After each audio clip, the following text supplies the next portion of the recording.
Hello दोस्तों, एक ऐसा शख्स जो महज एक जोड़ी जूतों की मदद से दुनिया भर के कसिनोज को चुपचाप लूट लेता है, बार बार जीतता है, लाखों करोड़ों कमाता है और सालों तक कोई समझ ही नहीं पाता कि ये चीटिंग हो कैसे रही है।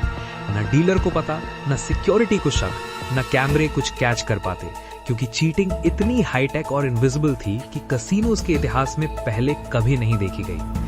ये कोई बनावटी कहानी नहीं, बल्कि बिल्कुल सच्ची घटना है डैरिल पर्पस की, ब्लैक जैक के सबसे जीनियस और इनोवेटिव एडवांटेज प्लेयर्स में से एक, जिन्हें 2010 में Blackjack Hall of Fame में शामिल किया गया, क्योंकि उन्होंने टेक्नोलॉजी और ब्रेन से कसिनोज को पूरी तरह चकमा दे दिया। कहानी की शुरुआत 1975 में होती है, जब महज 15-16 साल का डैरिल लॉस एंजलिस में रहता था।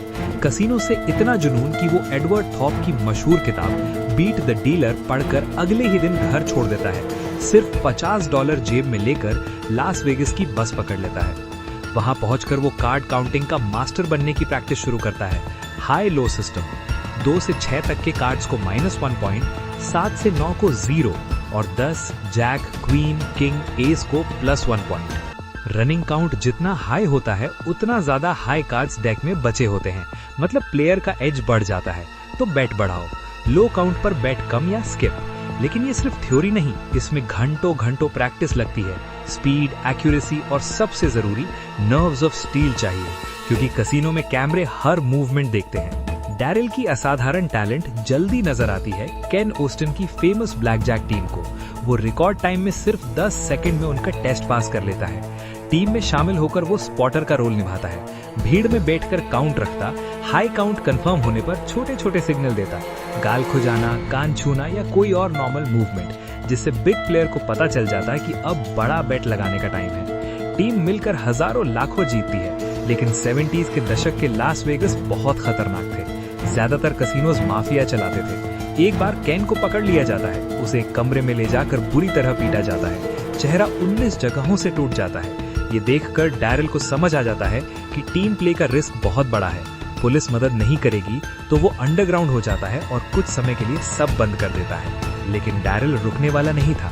वो सोचता है कि अब हैंड सिग्नल्स बहुत रिस्की है, कुछ ऐसा चाहिए जो पूरी तरह हिडन हो, कोई देख न सके।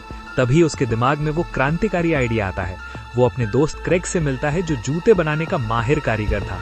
दोनों मिलकर शू कंप्यूटर बनाते हैं। राइट शू की हील में छोटा सा सर्किट बोर्ड फिट किया जाता है, टोस पर प्रेशर स्विचेस लगाए जाते हैं, एंकल पर लिथियम बैटरी मेडिकल टेप से बांध ली जाती है।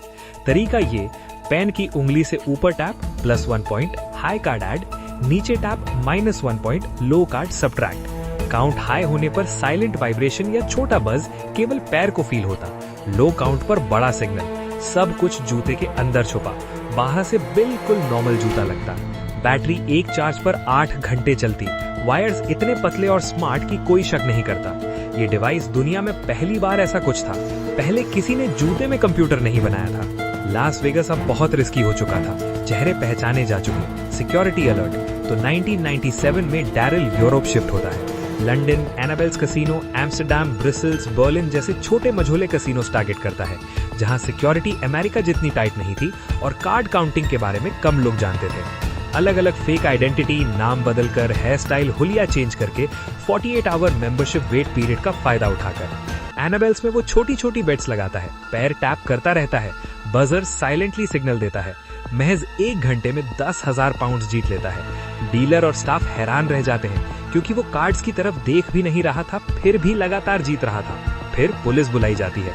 होटल रूम की तलाशी, battery, wire, circuit board, casino maps, loyalty card सब मिलते हैं। लेकिन ब्रिटिश पुलिस को समझ ही नहीं आता कि ये ब्लैक जैक के लिए है। वो इसे कुछ इलेक्ट्रॉनिक डिवाइस समझकर सिर्फ वार्निंग देकर छोड़ देती है। डैरिल और क्रेग खुशी से उछल पड़ते हैं, उनका सिस्टम काम कर गया। वो डिवाइस को और अपग्रेड करते हैं, बज और छोटा, हीट कम, सेंसर ज्यादा एक्यूरेट। फिर यूरोप के दर्जनों कसिनोज में घूम घूम कर लूटते हैं। हमेशा छोटी बेट से शुरू, जीत कर तुरंत निकल जाते, कभी उसी कसिनो में दोबारा नहीं जाते। कुल मिलाकर $1 मिलियन से ज्यादा, कुछ रिपोर्ट्स में और ज्यादा जीते, 6 अलग अलग देशों में फैलकर। धीरे धीरे कसिनोज को शक होने लगता है। फ्लोर मैनेजर पीछा करते, आईडी स्कैन शुरू करते, नए रूल्स बनाते, लेकिन पुख्ता सबूत नहीं मिलता। डैरिल ओवर कॉन्फिडेंट हो जाता है, लेकिन 1980s आते आते वो पूरी तरह रिटायर हो जाता है। कभी अरेस्ट नहीं हुआ, कभी पब्लिकली एक्सपोज नहीं हुआ। 2010 में Blackjack Hall of Fame में शामिल किया जाता है। बाद में वो अपना पैशन फॉलो करता है, म्यूजिशियन बन जाता है, अपना बैंड बनाता है, अमेरिका भर में परफॉर्म करता है और ऑडियंस को पता भी नहीं चलता कि स्टेज पर जो शख्स गा रहा है वो कभी कसिनोज का मास्टर चीटर था। दोस्तों, ये है डेरेक पर्पस की सबसे रोमांचक, टेक्निकल और अनबिलीवेबल लाइफ स्टोरी। एक जोड़ी जूतों ने कसिनोज को हैरान कर दिया। कैसे एक टीनेजर ने ब्रेन और टेक से करोड़ों कमाए। क्या आपको लगता है ये सबसे स्मार्ट चीटिंग मेथड था? अगर कहानी पसंद आई तो लाइक करो, शेयर करो अपने दोस्तों के साथ, चैनल को सब्सक्राइब करो और बेल आइकन दबाओ ताकि ऐसी माइंड ब्लोइंग स्टोरी सबसे पहले मिले।